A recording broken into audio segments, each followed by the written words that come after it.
Bab 25. Jarak yang tak terucap. Raven berdiri di dekat jendela kamar perawatan. Ponsel milik Nadila masih berada di tangannya. Isi pesan itu masih terbayang di benaknya. Kalau kau tidak datang besok malam, foto-foto itu akan sampai ke media. Tatapan Raven langsung berubah dingin. Rahangnya mengeras. Brengsek, gumamnya pelan. Sekarang ia mengerti. Ini bukan sekadar serangan, ini tantangan. Dan Leonie Chandra jelas menantangnya.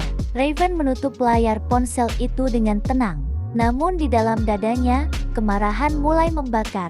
Sepertinya kalian sengaja menantangku, katanya pelan. Baik, lihat saja nanti.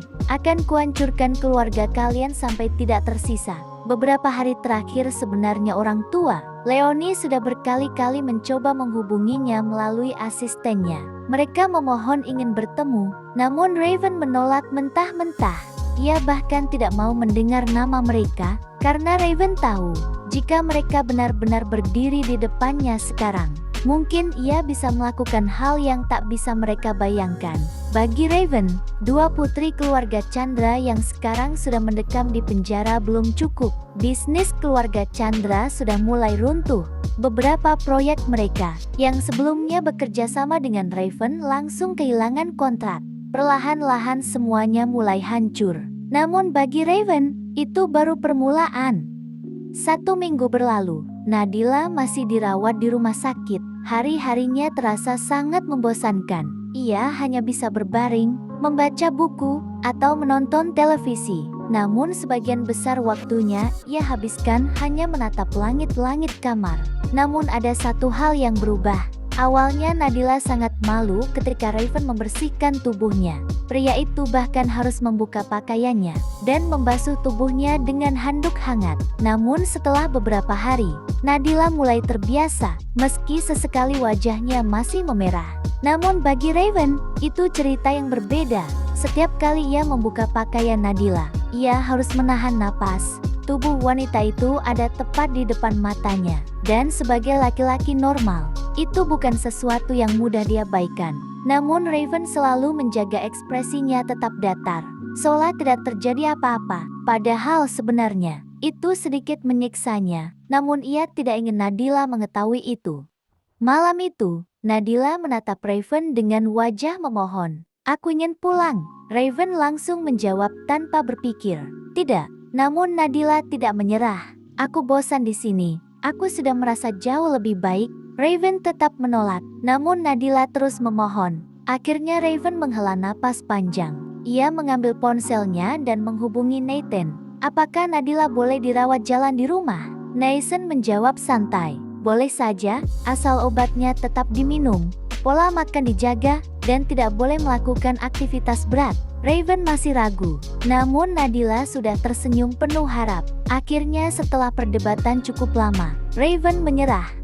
Beberapa jam kemudian, Nadila akhirnya kembali ke apartemen mewah milik Raven. Begitu masuk ke ruang tamu, Nadila menarik napas panjang. Akhirnya, ia benar-benar merindukan tempat itu.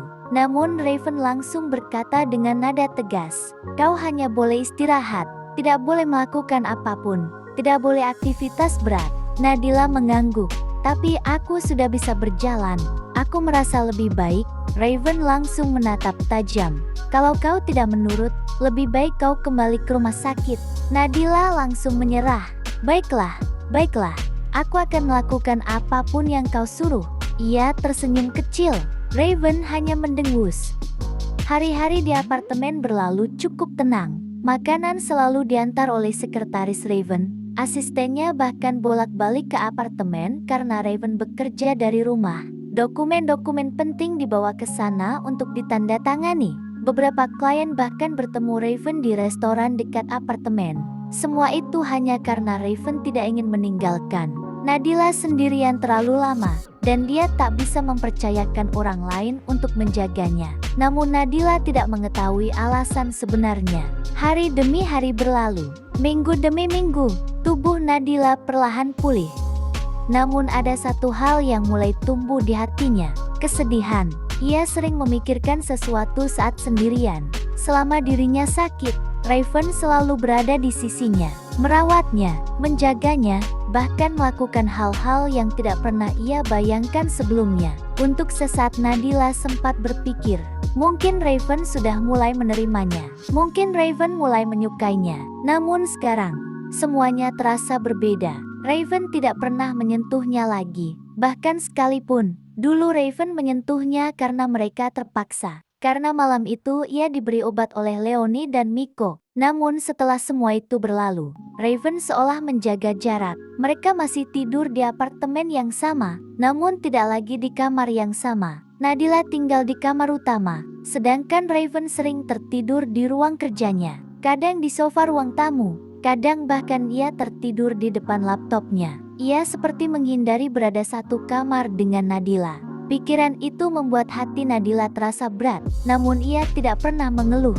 Baginya, Raven sudah memperlakukannya dengan sangat baik. Pria itu bahkan merawatnya sampai pulih seperti sekarang. Itu saja sudah membuatnya bersyukur. Tapi meski menyadari hal itu, ia merasa sakit dan sedih. Ia berpikir apa suaminya sebenarnya masih mencintai seseorang. Jika pikiran itu datang, air matanya jatuh tanpa bisa ditahan. Mungkin karena Nadila sudah sangat mencintainya. Dan malam itu, ketika Nadila keluar kamar untuk mengambil air, ia melihat lampu ruang kerja Raven masih menyala. Ia mendekat perlahan. Pintu ruangan itu sedikit terbuka, dan dari celah pintu, ia melihat Raven sedang berdiri di dekat jendela. Ponsel berada di tangannya. Wajahnya terlihat sangat serius. Nadila tidak sengaja mendengar percakapan itu. Suara Raven terdengar samar. "Tidak, aku belum menyentuhnya, dan aku tidak akan melakukannya."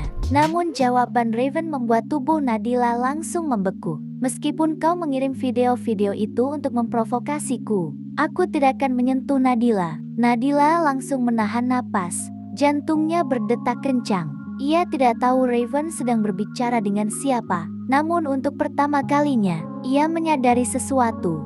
Pria yang sudah sangat ia cintai itu, bahkan sangat tak sudi menyentuhnya. Air mata Nadila tak bisa dibendung. Ia berlalu dari tempat itu dengan perasaan hancur. Bersambung.